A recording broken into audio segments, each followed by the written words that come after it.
Saudara, kita akan melihat di sini. Kalau kita mengatakan kebenaran, kita mengetahui kebenaran yang memerdekakan. Kebenaran yang bagaimana?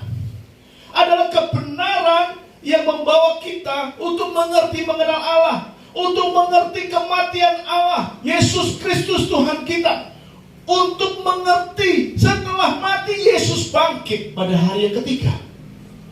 Ini adalah menjadi fakta fondasi iman kita. Kalau kita tidak memahami kebenaran ini, kita tidak memahami Yesus mati, sudah selesai, seperti nabi-nabi yang lain, maka percuma hari ini kita beribadah. Apalagi kita mendoakan nabi-nabi kita yang terdahulu. Oleh karena itu kita harus mengetahui bahwa dia memang mati, tetapi bangkit. Maka kita katakan Yesuslah kehidupan. Kita membaca dalam 1 Korintus 15 ayat 3, terus 17. 1 Korintus 15, 17, ya next. Dikatakan begini. 1 Korintus 15 ayat 17. Dan jika Kristus tidak dibangkitkan, maka sia-sialah kepercayaan kamu, dan kamu masih hidup dalam dosamu. Jadi Bapak Ibu Saudara, kalau kita tidak memahami kebenaran ini, kebenaran ini tidak akan pernah memerdekakan kita, ya. Yohanes 8 ayat 32, tema bulan lalu. Kalau kita tidak memahami ini, maka sia-sia kepercayaan kita kepada Tuhan. Untuk apa kita beriman kepada Yesus kalau pada akhirnya kita akan mati? Untuk apa percaya kepada Yesus pada saat kita nantinya juga hidup di dalam dosa? Oleh karena itu Bapak Ibu Saudara, dengan memahami hal ini, maka kita percayakan kehidupan kita, bahwasanya nanti kita akan mendapatkan kehidupan kekal. Kehidupan kekal yang dijanjikan kepada kita, karena Yesuslah jalan kebenaran dan hidup. Yang kita ulas setahun dan kemudian ini, ya. Dialah kehidupan yang bisa memberikan kehidupan kekal, karena dia sudah mati bangkit dari surga menyediakan tempat bagi kita. Tetapi kehidupan itu tidak diberikan atau senyata-nyata hanya kita terima pada saat kita nanti mati, hidup kekal bersama dia. Kehidupan itu bisa dimulai dari sekarang. Oleh karena itu kita mengatakan, kalau kita punya pengharapan kepada Allah tentang kehidupan yang dijanjikan, maka tentu kita tidak khawatir kalau suatu saat kita akan dipanggil Tuhan. Ada yang khawatir? Karena umur manusia juga terbatas. Nanti kita akan pelajari ada kematian, beberapa kematian. Kalau kita memiliki satu iman, menaruh harapan bahwa kita akan memiliki hidup kekal, maka kita tidak akan mungkin khawatir tentang hari kematian. Karena kita tahu tujuan kita akan kemana. Dan dia akan menjamin seluruh kehidupan kita, apa yang sekarang ini saudara gumulkan.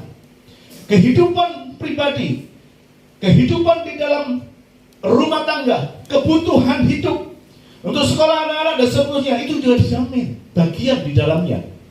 Namun di dalam ayat yang ke-19 dari 1 Korintus 15 itu dikatakan, jikalau kita hanya dalam hidup ini saja menaruh pengharapan pada Kristus, maka kita adalah orang-orang yang paling malang dari segala manusia.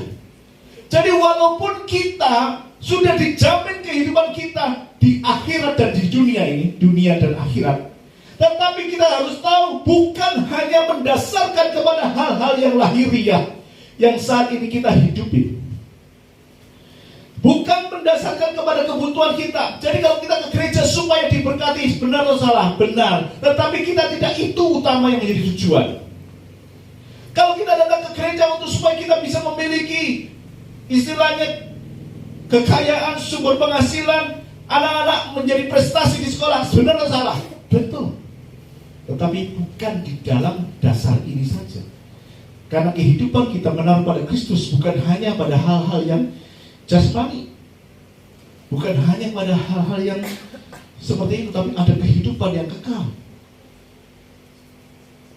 Jadi kalau kita menaruh hal-hal lahiriah, maka kita akan menjadi orang yang paling malang di dunia. Nah, di sini kita bisa melihat di ayat yang 17 tadi, sedikit mundur. Kalau kita tidak percaya akan kebangkitan, tidak percaya kepada Yesus, maka sia-sialah kepercayaan kita kepada Tuhan, karena kita masih hidup di dalam dosa dan kita akan mati ujungnya. kalau kita tidak mempercayai Yesus hidup dan yang akan datang. Kenapa? Manusia diperhadapkan kepada 3 kematian. Satu, kematian rohani. Saya ilustrasikan, kalau susah menjelaskan, saya ilustrasikan. Bapak Ibu semua pegang handphone sekarang ini, semua menjadi komunitas yang setiap orang. Pada saat ada seseorang menelpon, saudara bisa berbicara, kemudian suatu saat ditutup atau ada jaringan jelek terputus. Kita seringkali mengatakan handphone yang mati. Kenapa? Kita sudah putus hubungan teleponnya. Wes mati, mesti tutup gitu kan? Seperti itulah hubungan kita dengan Allah secara kematian rohani. Bahwasanya kita tidak ada koneksi dengan Allah. Kita tidak ada hubungan dengan Allah. Kita terputus hubungannya dengan Allah. Itulah yang disebut sebagai kematian rohani. Mungkin secara fisik kita masih ada. Secara fisik kita bisa berbicara dengan satu dengan yang lain. Tetapi kita tidak ada hubungan dengan Allah. Itulah yang disebut sebagai mati rohani. Kemudian mati yang kedua adalah kematian jasmani. Kematian jasmani ini adalah kematian terpisahnya roh jiwa dari tubuh kita. Dan itu akan terjadi kepada setiap orang. Tidak terkecuali, kecuali ada beberapa orang tertentu yang diangkat oleh Allah. Namun itu terjadi kepada setiap orang. Oleh karena itu, kalau kita tidak memiliki dasar yang kokoh kepada kepercayaan kita pada Yesus Kristus yang sudah dibangkitkan, maka itu akan menjadi sia-sia kehidupan kita. Karena setiap orang tidak akan ada yang terhindar dari kematian. Pengkhotbah 8 dan 8, coba next. Pengkhotbah 8 dan 8 dikatakan, tiada seorang pun berkuasa menahan angin. Ada yang bisa nahan angin? Ditahan pakai apa? Dikantongin? Ada yang dikompresor gitu ya. Tidak ada orang yang berkuasa menahan angin, sehingga tidak ada seorang pun yang berkuasa atas hari kematian. Itu kematian jasmani. Memang manusia disediakan 1 kali mati, tetapi harus hidup 2 kali. 1 kali lahir, 1 kali mati, hidup lagi. Ya, yang Pak Rahmat Bani sampaikan seperti itu. Jadi Bapak Ibu Saudara, tidak ada seorang pun yang menahan angin, tidak ada seorang pun yang bisa menahan kematian. Itu adalah kematian kedua. Yang ketiga adalah kematian kekal. Kematian kekal ini ada disebut di dalam Wahyu. Kalau kita ilustrasikan adalah kisah antara Lazarus dan orang kaya, di mana orang kaya masuk ke dalam neraka, dia bisa melihat Lazarus dalam pangkuan Bapak Abraham. Dia minta, Bapak, suruhlah Lazarus untuk mencelupkan sedikit sehingga menetes kepada bibirku. Di sini kepanasan. Dikatakan sudah terpisah, jauh, nggak bisa lagi. Dan di situ adalah kematian kekal. Kematian kekal yang tidak ada ujungnya yang dihadapi oleh orang kaya tersebut. Memang di hadapan Allah sebenarnya tidak ada yang namanya kematian. Di hadapan Allah memang sebenarnya tidak ada yang namanya orang mati. Semua orang akan hidup di dalam kematian atau hidup di dalam kehidupan kekal. Seperti yang saya katakan tadi. Dia mati secara jasmani itu untuk mati lagi ke dalam kekekalan, dihukum, atau hidup di dalam kekekalan, di dalam surga. Sehingga kalau Tuhan katakan tadi, relationship with God itu adalah hubungan di dalam kehidupan dari sekarang sampai selama-lamanya. Itu yang saya maksudkan Bapak Ibu Saudara. Jadi tidak ada istilah mati di dalam istilah Tuhan. Itu yang saya katakan begini. Yohanes 11 ayat 25-26 dikatakan begini. Jawab Yesus, akulah kebangkitan dan hidup. Barang siapa percaya kepadaku, ia akan hidup walaupun ia sudah mati. Perhatikan di sini. Ia akan hidup walaupun ia sudah mati. Maka tadi dikatakan tidak ada yang namanya mati bagi Tuhan. Akan hidup. Relationship with God itu setelah kita mati juga ada relationship with God selama-lamanya, kekal. Dikatakan di 26, dan setiap orang yang hidup dan yang percaya kepadaku tidak akan mati selama-lamanya. Amin. Dikatakan ini ayatnya ada, percayakah engkau akan hal ini? Ini ayat di dalam Alkitab. Ayat 26. Ada pernyataan Allah. Ada pernyataan bahwa wahyu yang diberikan kepada Yohanes, akulah kebangkitan dan hidup, barang siapa yang percaya kepada aku ia akan hidup walaupun ia sudah mati. Dan di atasnya tidak ada seorang pun yang menahan kematian. Memang secara jasmani mati, tetapi ia akan hidup walaupun ia sudah mati. Artinya dia memiliki kehidupan yang kekal, tidak masuk di dalam kematian yang ketiga tadi. Dipahami? Haleluya. Nah, sekarang permasalahannya adalah, percayakah engkau akan hal ini? Ini yang akan kita renungkan Bapak Ibu Saudara. Karena apa? Hubungan kita dengan Allah ini bersifat kekal. Hubungan kita dengan Allah itu bersifat kekal, tidak dibatasi oleh tubuh jasmani sekarang ini. Jadi hubungan kita, apakah kita masih di dalam tubuh jasmani? Sehingga Paulus mengatakan, apakah aku dalam tubuh jasmani ataukah dalam tubuh rohani? Aku tidak tahu. Itu yang Paulus katakan. Jadi ada, tidak dibatasi oleh tubuh jasmani sekarang ini, tetapi juga dalam tubuh kebangkitan yang bersifat kekal. Sehingga kita mengatakan, kalau kita percaya, maka kita tidak akan takut mati. Karena apa? Ada kehidupan setelah kematian. Ia akan hidup walaupun ia sudah mati. Para pendahulu kita sekarang masih hidup di dalam alam kekekalan. Orang-orang yang kita cintai, orang-orang yang kita kenal, dia hidup bukan di dalam tubuh jasmani. Pertanyaannya adalah, percayakah engkau, saudara dan saya, percayakah engkau akan hal ini? Itu kita yang menjawab. Karena tidak mudah untuk kita bisa mempercayai segala sesuatu. Next, Yesuslah berkuasa atas kehidupan kita. Karena dia sudah mengatakan tadi di dalam Yohanes 11 ayat 25-26, akulah kebangkitan dan hidup, tidak ada seorang pun. Ya, tadi coba mundur lagi sedikit ayatnya ya. Yesuslah kebangkitan dan hidup, barang siapa percaya kepada-Mu ia akan hidup walaupun ia sudah mati. Dan di dalam ayat yang lain dikatakan, akulah kehidupan. Yesus sendiri, next ya, berkuasa atas kehidupan. Yesus berkuasa atas kehidupan. Nah, hari ini kita akan berbicara tentang Lazarus. Bagaimana dia berkuasa atas kehidupan.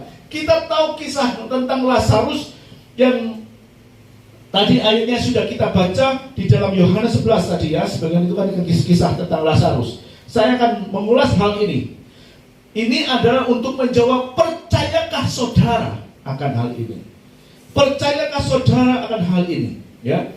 Di dalam kisah Lazarus dikatakan Yesus ada di Betania pada waktu itu, dan Lazarus sedang sakit. Di dalam Yohanes 11 ya, saya nggak tulis di sini kelihatannya. Ya.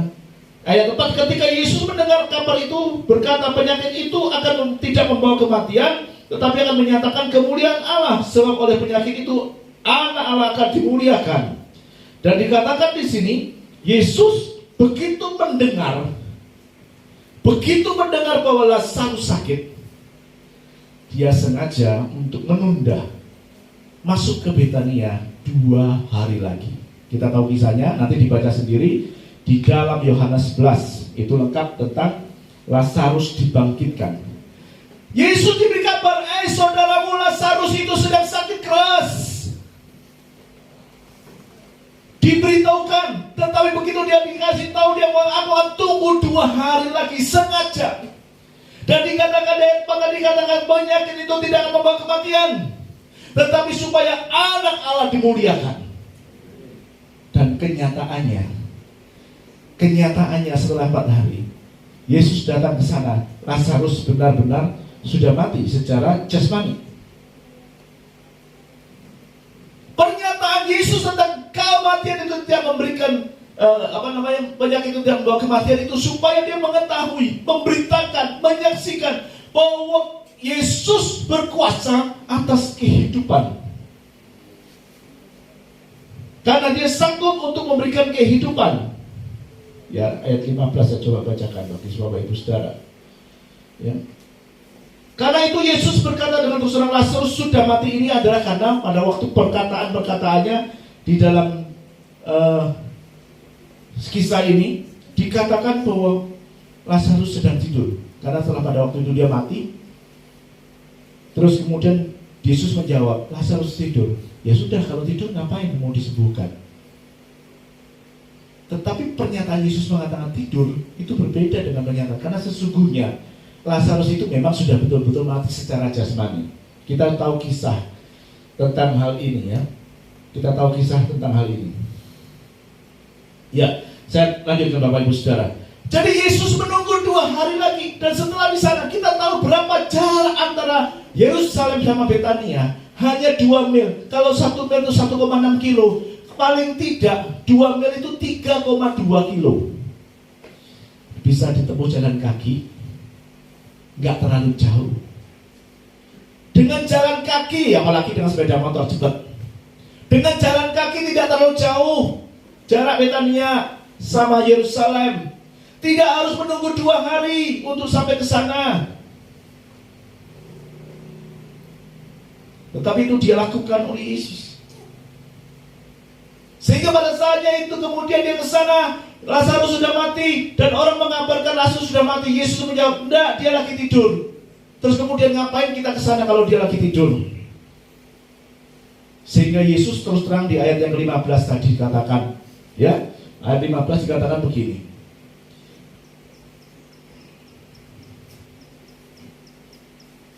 Tadi saya baca ayat berapa ya? 15. Itu dia tidak benar-benar mati. Bentar. Ayat 15. Tetapi syukurlah aku tidak hadir pada waktu itu, sebab demikian lebih baik bagimu, supaya kamu sudah belajar percaya. Marilah kita pergi sekarang kepadanya.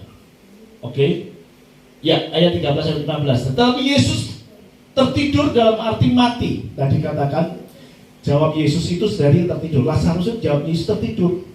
Tetapi yang disangka oleh orang-orang di sana itu tidur dalam arti biasa. Padahal kita tahu Lazarus mati. Oleh sebab itu ayat 14 dikatakan begini. Karena itu Yesus berkata terus terang, Lazarus sudah mati. Jadi Yesus tahu kalau Lazarus sudah mati. Yesus tahu nunggu 2 hari Lazarus sudah mati, dia tahu. Dia sengaja memang seperti itu. Di ayat 13 yang katakan tertidur dalam arti mati. Tetapi orang sangkanya memang benar-benar tidur. Untuk apa ke sana? Oleh karena itu Yesus berterus terang, Lazarus sudah mati. Ya.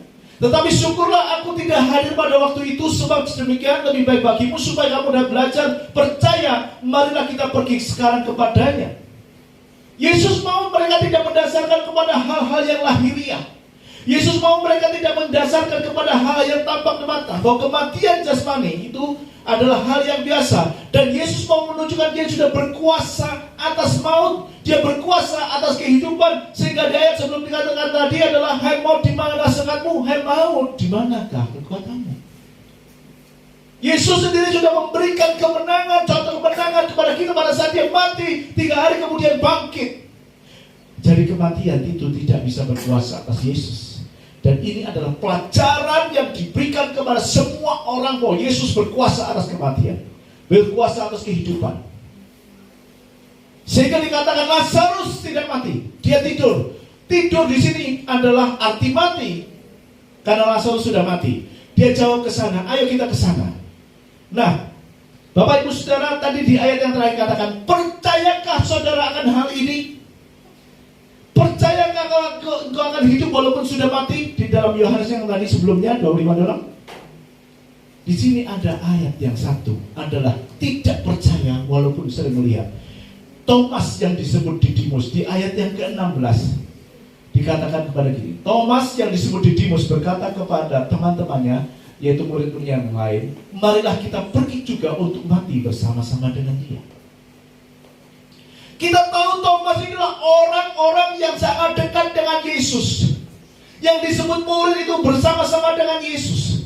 Dia tahu mujizat Yesus, bagaimana Yesus menyembuhkan orang, bagaimana Yesus memberikan makan kepada 5.000 orang, 4.000 orang. Tentunya dia tahu, dia menyaksikan. Tetapi dia tidak percaya. Kalau dikatakan tadi, percayakah engkau akan hal ini? Ternyata yang pertama yang kita bisa kasih contoh adalah Thomas yang disebut Didimus. Walaupun sering melihat, tetapi tidak percaya. mukjizat tetapi tidak percaya. Bagaimana halnya dengan kita, Bapak Ibu Saudara? Seringkali kita melihat iman orang lain luar biasa. Ada festival kuasa Allah untuk kesembuhan yang luar biasa. Orang dibangkitkan dari kakinya. Ada pastor Andi yang suka memberikan kesembuhan tinggal pukul-pukul. Bangun. Kita saksikan di tayangan-tayangan YouTube. Bahkan kita seringkali melihat orang disembuhkan karena imannya luar biasa. Bukan oleh orang-orang yang disebut sebagai nabi, tetapi oleh hamba-hamba Tuhan yang sama seperti kita. Dia menyembuhkan orang dengan iman dari orang itu tentunya. Kita juga melihat, wow, di sana ada luar biasa, orang lumpuh bisa berjalan, yang buta bisa melihat. Seringkali kita melihat mukjizat dan orang lain yang menerima, luar biasa orang itu ya. Percayakah engkau hal ini? Kenapa hanya pada orang lain? Kenapa kau tidak pada diri kita sendiri? Kita hanya melihat iman orang lain dan tidak bisa melihat iman kita.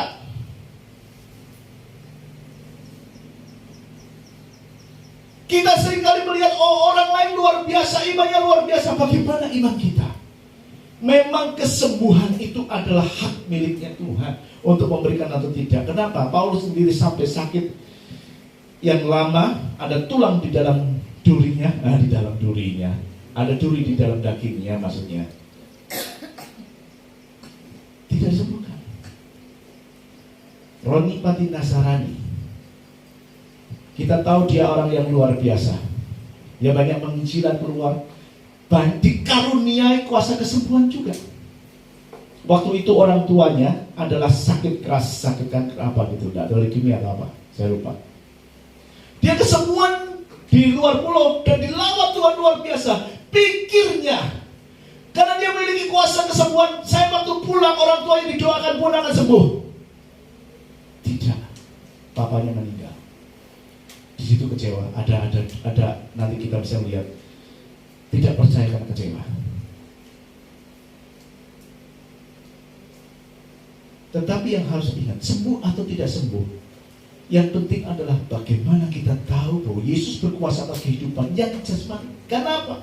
Yesus mendasarkan bukan hal-hal yang jasmani. Tadi di dalam ayat kita katakan, kalau di dalam hal-hal yang jasmani saja, yang lahiriah saja, kita mempercayakan hidup ini kepada Tuhan, maka sia-sialah. Oleh karena itu yang jasmani penting, yang rohani lebih penting. Amin, Bapak Ibu. Jadi kita sama-sama berjalan bersama. Ya, Thomas yang disebut Didimus katakan, maka kita pergi juga untuk mati bersama-sama dia. Dia sering melihat mukjizat tetapi tidak percaya. Bahkan sampai dia harus menunjukkan supaya dia percaya bahwa itu betul-betul Yesus. Ini adalah contoh yang pertama.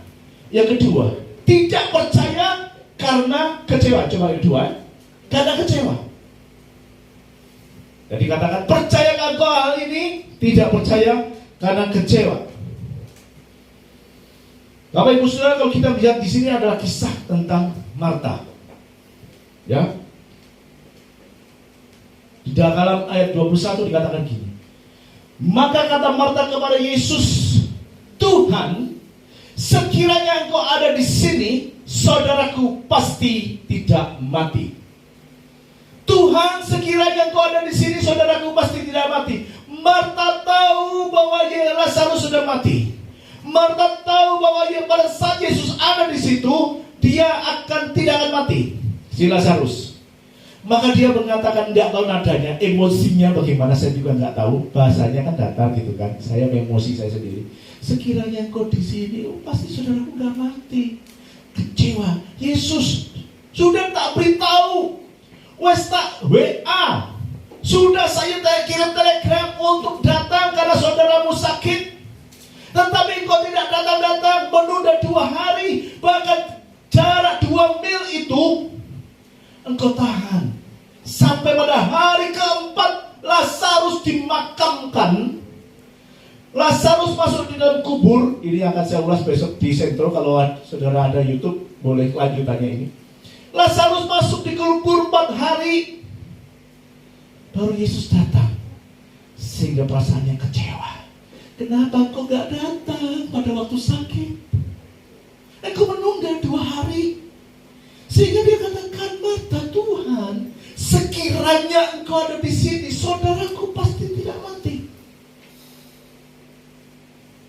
Tidak percaya ada kehidupan karena ada kekecewaan di dalam hati. Kecewa kepada Tuhan.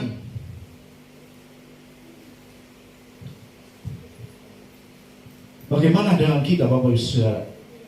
Ini adalah ungkapan di dalam seri kehidupan kita. Kita sering mengatakan, di mana engkau Tuhan saat aku ada masalah? Di mana engkau sedang dalam pergumulan? Kenapa Tuhan kau tidak hadir di sini saat ini? Kalau kau ada di sini, saya tidak akan mengalami hal-hal buruk ini. Saya tidak akan gagal.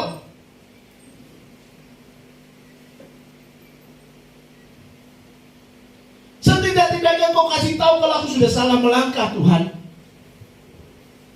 Seringkali kekecewaan itu ada dalam kehidupan kita. Katanya engkau menuntun setiap langkahku hari ke hari. Katanya engkau menuntun setiap jalanku. Mana Tuhan? Kenyataannya aku gagal. Kenyataannya aku tidak berhasil. Bahkan orang-orang yang notabene adalah orang-orang luar, yang perbuatannya adalah jahat, semakin kau berkati dengan luar biasa.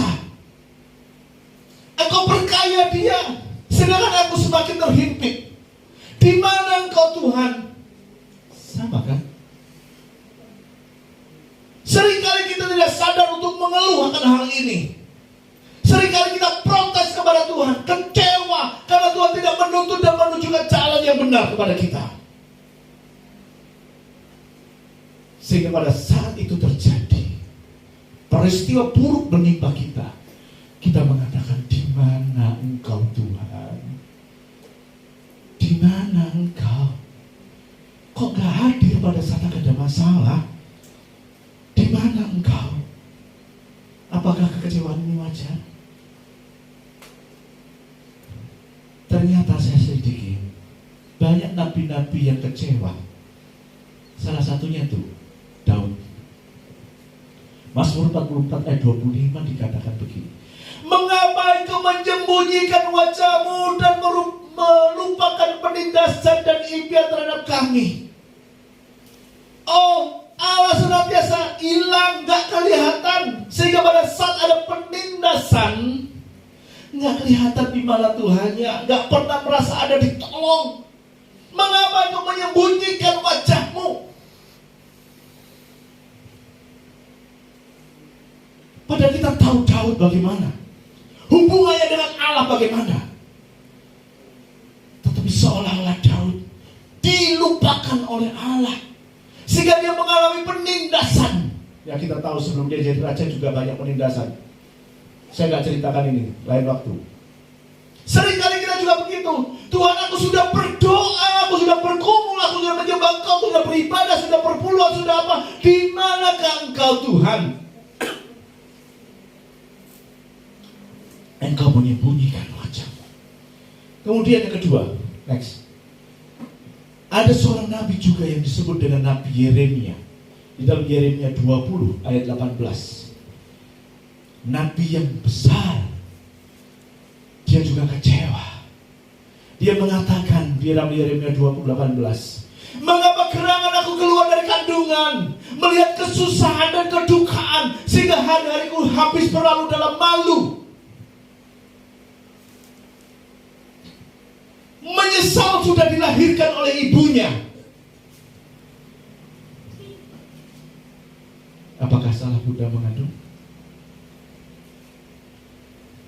Menyesal sudah dilahirkan oleh ibunya, sehingga kesusahan dan kedukaan itu senantiasa menginggapi dia hari-hari. Habis waktunya untuk menahan malu, dilecehkan, dikucilkan, dihina. Sama seperti yang Daud tadi, di mana engkau? Kenapa engkau melahirkan aku di dalam dunia ini?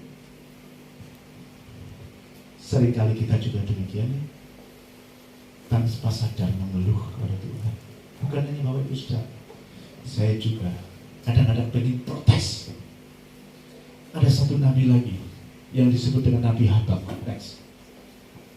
Di dalam Habakuk 1 ayat 2-3, dia mengatakan begini, berapa lama lagi Tuhan aku berteriak tetapi tidak kau dengar, aku berseru kepadamu penindasan tetapi tidak kau tolong. Mengapa kau memperlihatkan kepadaku kejahatan sehingga aku memandang kelaliman? Ya, aniaya dan kekerasan ada di depan mataku, perbantahan dan pertikaian terjadi.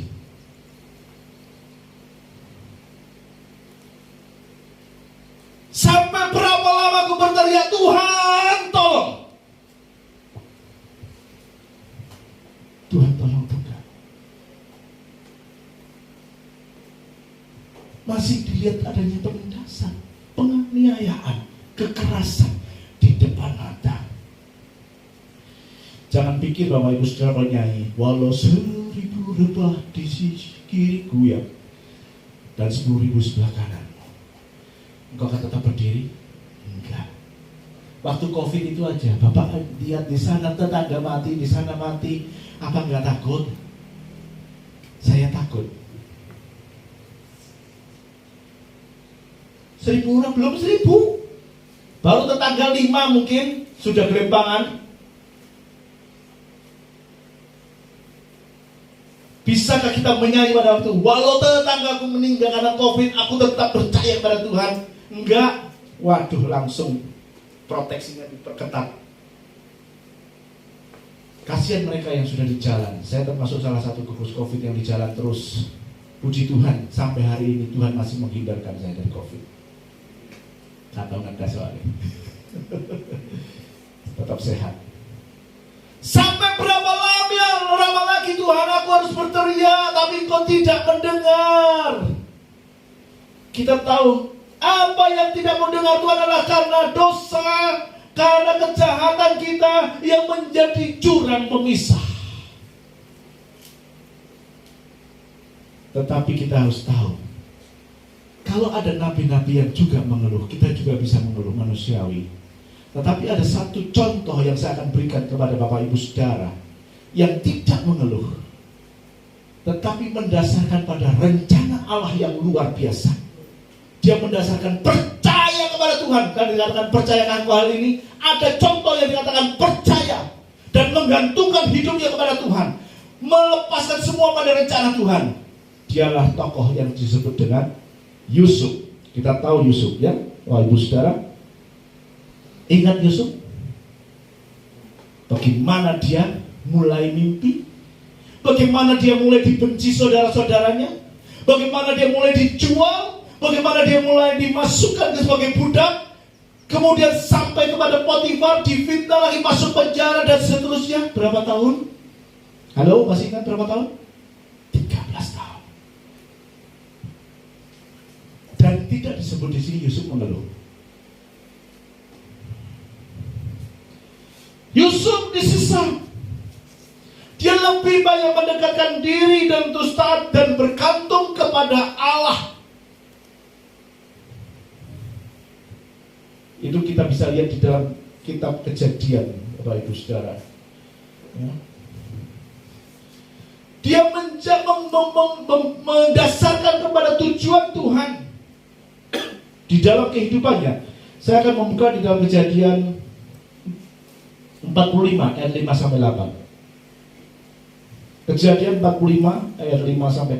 Saya akan bacakan Bapak Ibu Saudara. Boleh ditayangkan, mungkin tidak ada di slide saya. Oke, Kejadian 45 ayat 5-8. Tetapi sekarang janganlah bersusah hati, janganlah menyesali diri, karena kamu menjual aku ke sini, sebab untuk memelihara kehidupanlah Allah menyuruh aku mendahului kamu. Karena untuk memelihara kehidupanlah Allah menyuruh aku mendahului kamu. Harus melalui masa 13 tahun. Karena telah 2 tahun ada kelaparan dalam negeri ini, dan selama 5 tahun lagi orang tidak akan membajak atau menuai. Maka Allah telah menyuruh aku mendahului kamu untuk menjamin kelanjutan keturunanmu di bumi dan untuk memelihara hidupmu sehingga sebagian besar daripadamu tertolong. Jadi bukanlah kamu yang menyuruh aku ke sini, tetapi Allah. Dialah yang telah menempatkan aku sebagai bapa bagi Firaun dan tuan atas seluruh istananya dan sebagai kuasa atas seluruh tanah Mesir. Yusuf apakah selama 30 tahun mengerti bahwa dia akan menjadi yang disuruh Allah untuk datang ke Mesir terlebih dahulu? Tidak. Tetapi dia mendasarkan kepada tujuan Tuhan. Pada waktu dia dijual oleh saudara-saudaranya, dia juga tidak tahu kalau dia akan menjadi penguasa Mesir. Pada waktu dia masukkan sebagai bekerja sebagai budak, dia juga tidak tahu. Kembali ke slide. Dia tidak tahu.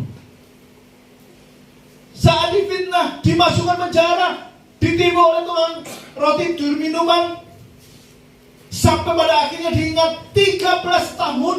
Tetapi dia mendasarkan itu tujuan kepada tujuan Allah supaya tergenapi. Dan di dalam Kejadian 45 ayat 5 sampai 8 tadi dikatakan, sekarang aku tahu tujuan Tuhan.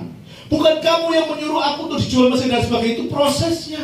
Tetapi tujuan Tuhan untuk menyuruh aku ke Mesir supaya memberikan kehidupan.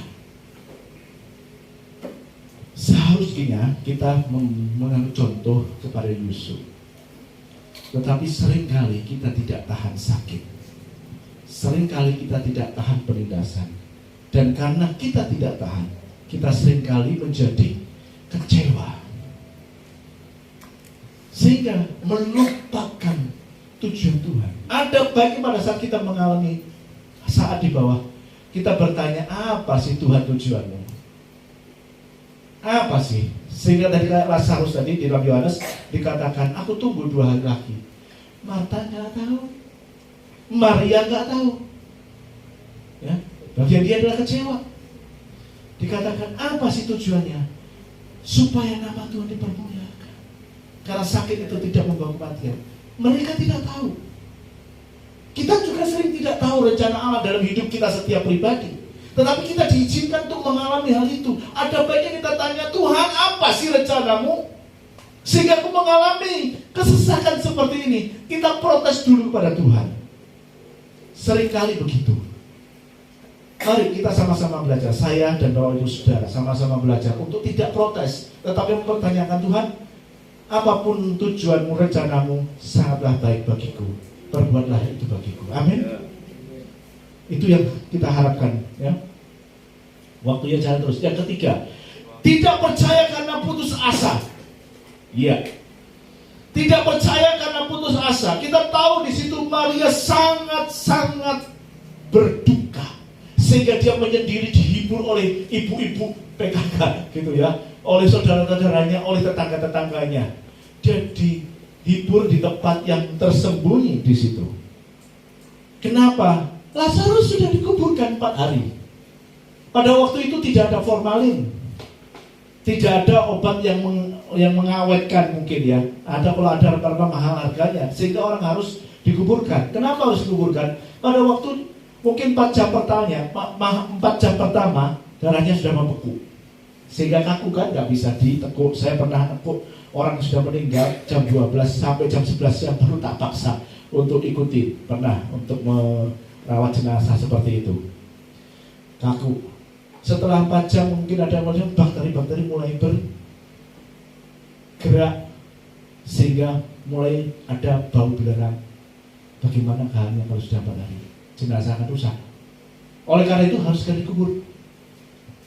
Ini yang luar biasa ya. Minggu depan itu bagaimana sudah 4 hari itu tetap utuh. Harus dikubur. Dan Maria sangat putus asa. Kenapa? Dia sudah info ke Yesus yang ada di Yerusalem. Jarak Betania Yerusalem cuma 3,2. Kenapa nggak datang? Dia putus asa. Putus asa kenapa? Lazarus sudah dimakamkan 4 hari, sudah mati. Dan kalau menurut adat istiadat, jenazahnya sudah rusak. Tidak mungkin lagi dibangkitkan, tidak mungkin lagi dihidupkan, tidak mungkin lagi ada mujizat. Kenapa? Sudah rusak, wes kadung terlanjur, sudah dimakamkan 4 hari di dalam kubur. Makanya dia memutus asa. Dia dihibur sampai dia tidak tahu bahwa ada Yesus di situ. Sehingga Marta dalam Yohanes 11 ayat 28 mengatakan, Guru ada di sana dan memanggil engkau. Dia tidak tahu kehadiran Yesus. Dalam keadaan putus asa, kita seringkali tidak tahu ada Tuhan di situ. Dalam keadaan kita putus asa, kita seringkali tidak mengerti ada Tuhan di sana. Sama seperti Maria, Guru ada di sana dan dia memanggil engkau untuk datang. Yohanes 11 kemudian katakan, setibanya Maria di tempat Yesus berada dan melihat dia, tersungkurlah ia di depan kakinya dan berkata kepadanya, Tuhan, sekiranya engkau ada di sini, saudaraku pasti tidak akan mati. Sekiranya engkau ada di sini, Tuhan, saudaraku pasti tidak akan mati. Sekarang sudah 4 hari, sudah bau, sudah hancur, sudah dikubur, putus asa, sehingga tidak percaya. Keputusasaan itu seringkali menghinggapi kehidupan kita. Keputusasaan itu seringkali itu meracuni pikiran kita. Karena putus asa adalah terjadi di dalam pikiran. Kita seringkali berpikir, aku percuma, aku bekerja keras nggak dapat duit banyak kok. Susah sekarang. Aku jadi jualan kemana-kemana marketing ya, yang di orang tua dulu dan sekarang. Jualan susah, krisis. Itu mindset dalam pikirannya sudah seperti itu. Sehingga walaupun kerja keras pun gak akan mendapatkan hasil. Dari mindset seperti ini kemudian lahir tindakan keputusasaan. Tindakan keputusasaannya adalah pada saat kita mau rencanakan, mau kerja ekstra, mau kerja keras jadi don males. Percuma kerja keras tidak ada hasil, sama saja. Lebih baik kalau saya berhemat tenaga, tambah runyam. Itu adalah mindset keputusasaan dalam pikiran dan lahir di dalam tindakan keputusasaan yang harus kita perangi sendiri. Karena keputusasaan itu awalnya adalah lahir dari pikiran kita, sehingga kita mulai malas berjuang. Kemudian apa kalau sudah malas berjuang? Mencari dalih tanpa sadar, kita mencari alasan terhadap situasi yang melanda kita, sehingga membuat niat kita untuk bekerja itu batal, untuk bekerja keras itu batal. Oleh karena itu Bapak Ibu Saudara, pola pikir kita yang harus kita ubah. Harus kita tanamkan selalu dalam pikiran kita bahwa selalu ada harapan, di dalam Yesus ada harapan. Kita akan percaya tidak ada mustahil bagi Tuhan. Yang kedua, tidak ada mustahil bagi orang yang percaya. Jadi kita tanamkan tidak ada yang mustahil bagi orang percaya, sehingga kita keputusasaan kita hancurkan. Kita pasti bisa melakukan berbagai hal. Tidak ada perkara yang mustahil.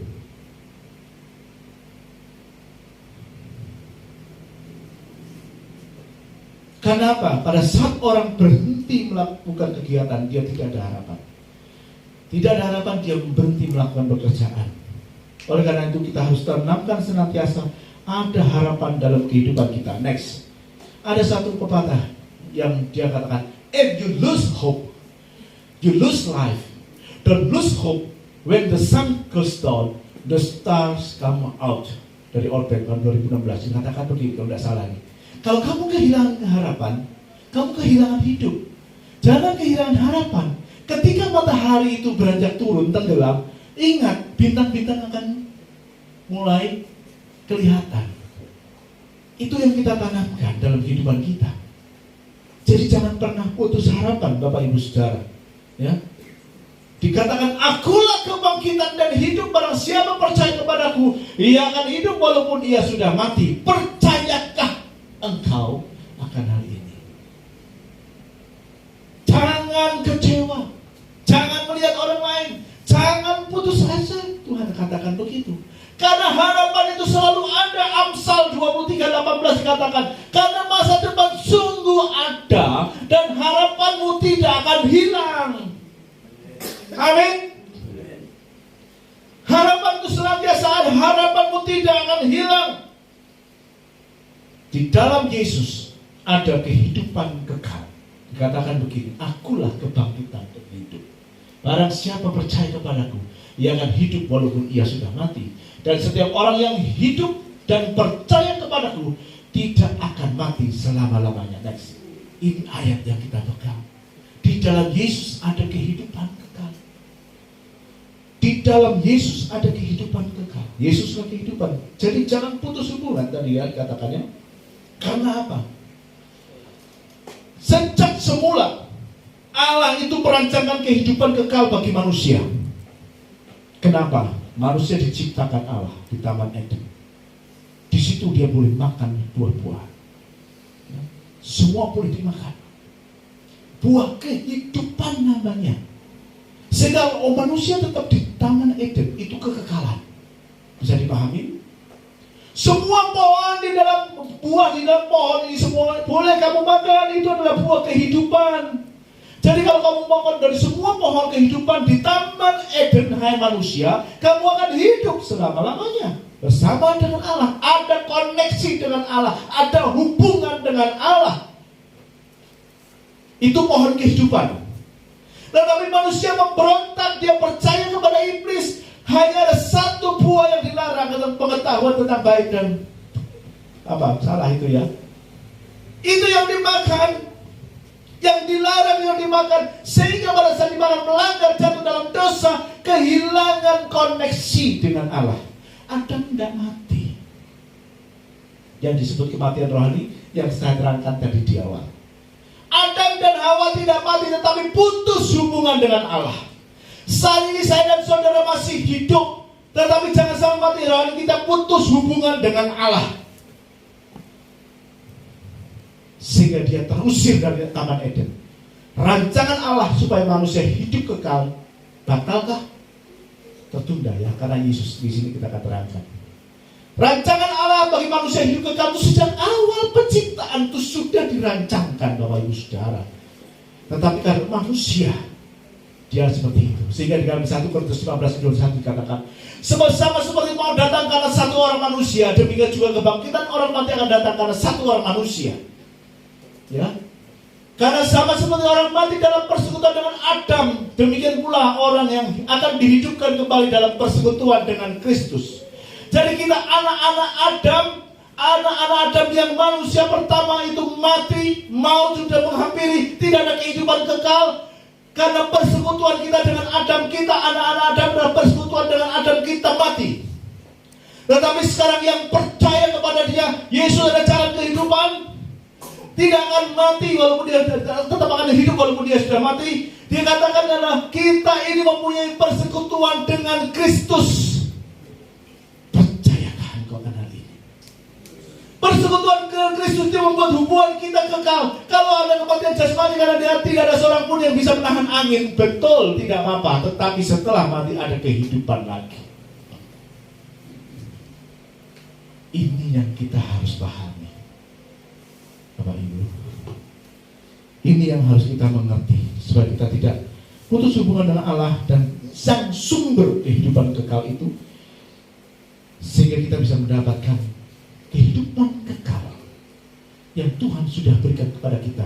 Manusia percaya, manusia pertama Adam dikembalikan kepada kita, dan kita akan beroleh kehidupan kekal bersama dengan Dia. Allah menawarkan perspektif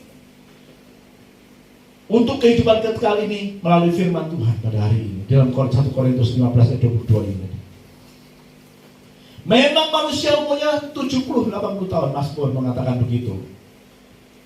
Tetapi kita harus ingat bahwa anugerah Allah itu diberikan kepada kita. Efesus 2 ayat 8. Next.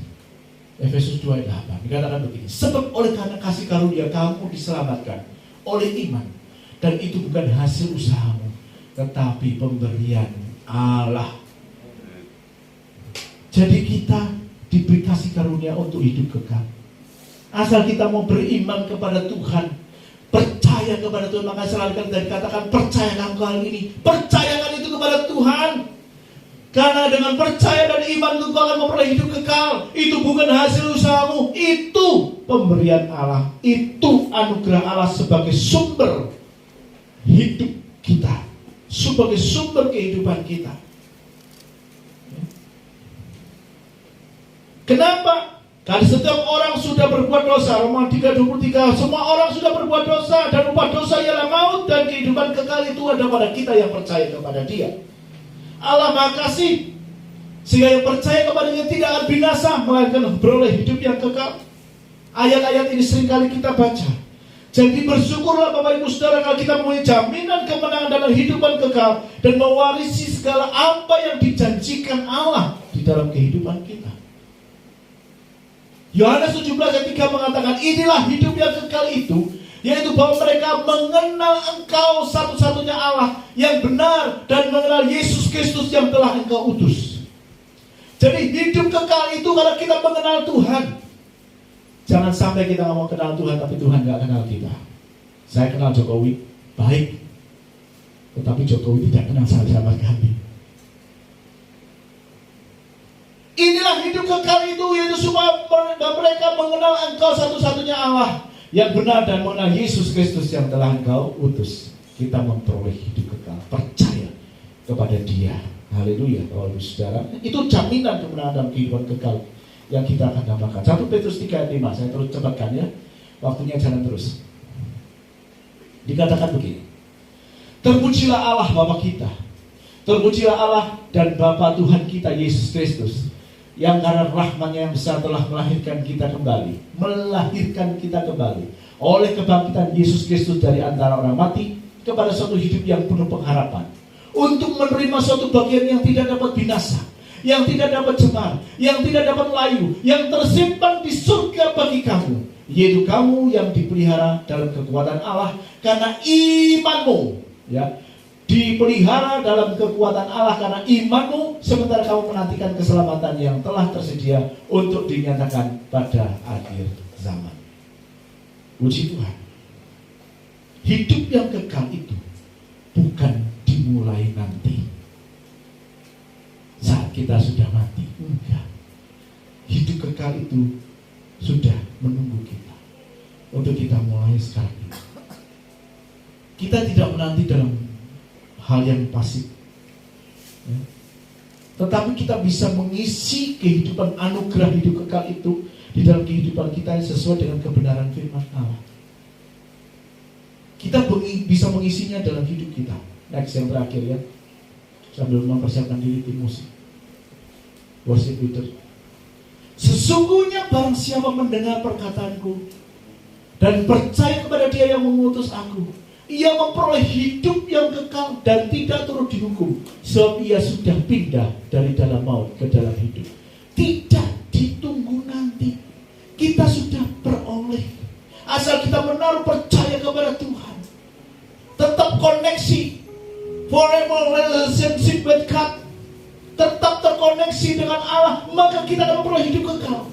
Dan kita mengisi jaminan hidup kekal itu mulai sekarang, mengisi kemerdekaan mulai sekarang, mengisinya dengan hidup selaras dengan kebenaran firman Tuhan yang dikatakan segala tulisan diilhamkan Allah memang bermanfaat untuk mengajar, untuk menyatakan kesalahan, untuk memperbaiki kelakuan, dan untuk mendidik orang di dalam kebenaran.